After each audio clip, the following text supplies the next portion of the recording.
The Daydream by Alfred. Lord Tennyson. Prologue. O Lady Flora, let me speak. A pleasant hour has passed away while, dreaming on your damask cheek, the dewy sister-eyelids lay.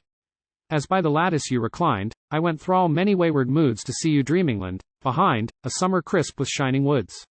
And I too dreamled, until at last across my fancy, brooding warm, the reflex of a legend passed, and loosely settled into form. And would you have the thought I had, and see the vision that I saw, then take the broidery-frame, and add a crimson to the quaint Macaw, and I will tell it. Turn your face, nor look with that too-earnest eye'l. The rhymes are dazzled from their place, and orderĺd words asunder fly.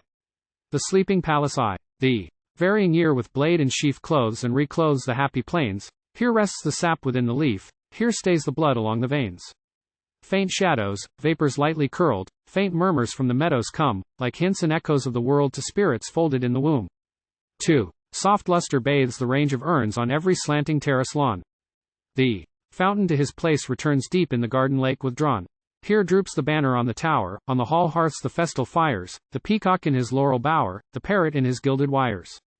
3. Roof-haunting martins warm their eggs, in those the life is stalt. The mantles from the golden pegs droop sleepily. No sound is made, not even of a gnat that sings. More like a picture seemeth all than those old portraits of old kings, that watch the sleepers from the wall. IV. Here sits the butler with a flask between his knees, half drained, and there the wrinkled steward at his task, the maid of honor blooming fair. The page has caught her hand in his. Her lips are severaled as to speak. His own are pouted to a kiss. The blush is fixled upon her cheek. Verses till all the 100 summers pass, the beams, that thrall the oriel shine, make prisms in every carven glass, and beaker brimmelt with noble wine. Each baron at the banquet sleeps, grave faces gathered in a ring. His state the king reposing keeps. He must have been a jovial king. All round a hedge upshoots, and shows at distance like a little wood. Thorns, ivies, woodbine, mistletoes, and grapes with bunches red as blood. All creeping plants, a wall of green close matted, burr and brake and briar, and glimpsing over these, just seen, high up, the topmost palace spire. 7. When will the 100 summers die, and thought in time be born again, and newer knowledge, drawing nigh, bring truth that sways the soul of men? Here all things in their place remain, as all were orderĺd, ages since. Come, care and pleasure, hope and pain, and bring the fated fairy prince. The sleeping beauty I year after year unto her feet, she lying on her couch alone, across the purple coverlet, the maidenelle's jet black hair has grown, on either side her tranced form forth streaming from a braid of pearl. The slumbrous light is rich and warm, and moves not on the rounded curl. 2. The silk star broidered coverlet unto her limbs itself doth mold languidly ever, and, amid her full black ringlets downward rolled, glows forth each softly shadowed arm with bracelets of the diamond bright. Her constant beauty doth inform stillness with love, and day with light. 3. She sleeps. Her breathings are not heard in palace chambers far apart.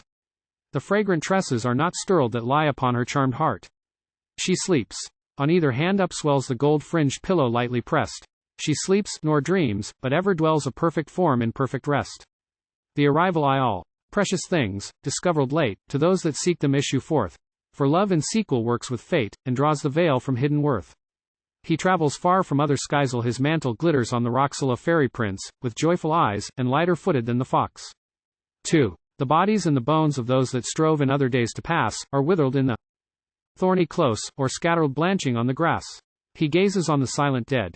Elthy perished in their daring deeds. This proverb flashes thrall his head, elth many fail, the one succeeds. L3.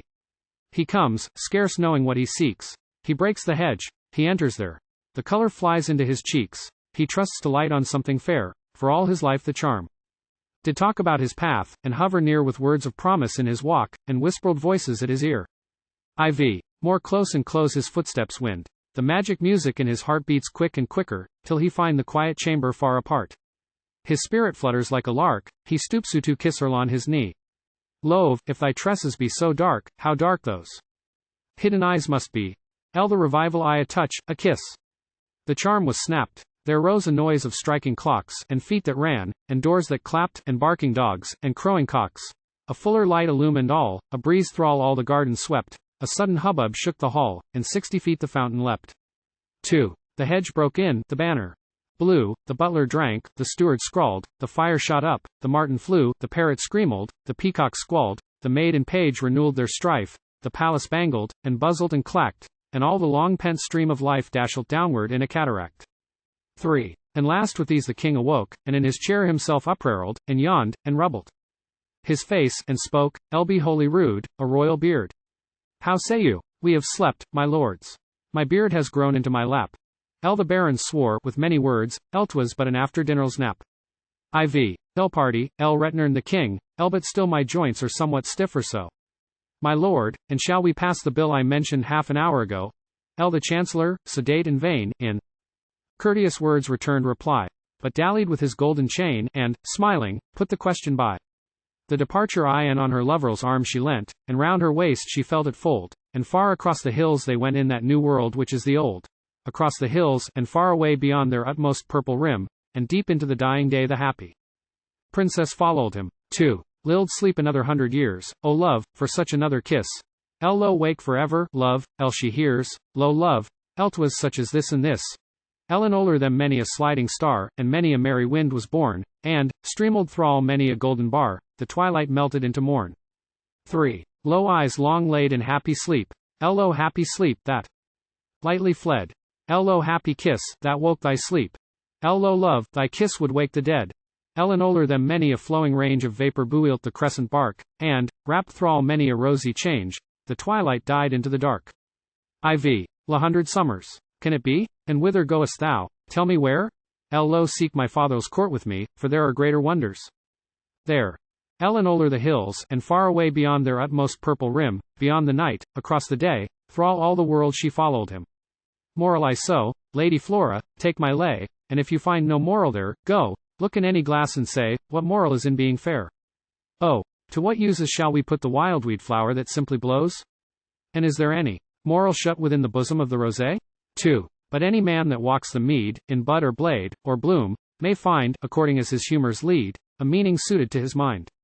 And liberal applications lie in art like nature, dearest friend. So were to cramp its use, if I should hook it to some useful end.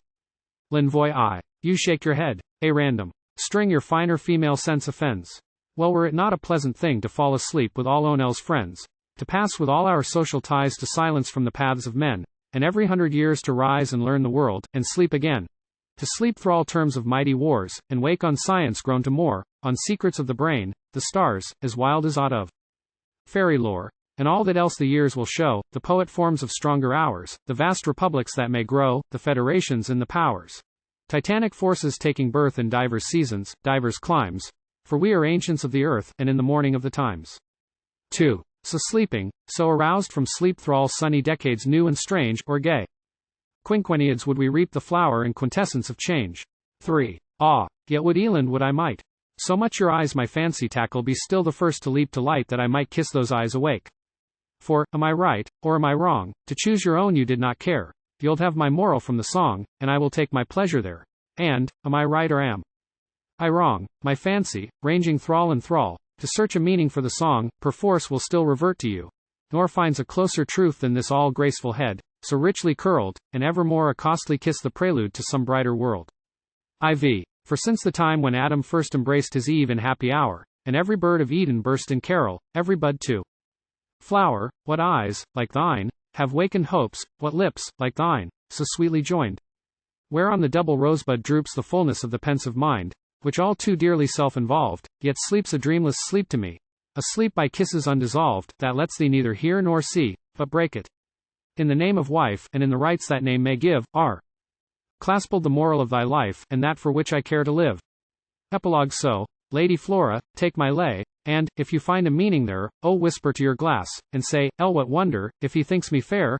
What wonder I was all unwise, to shape the song for your delight like long-tailed birds of paradise that float through all heaven, and cannot light?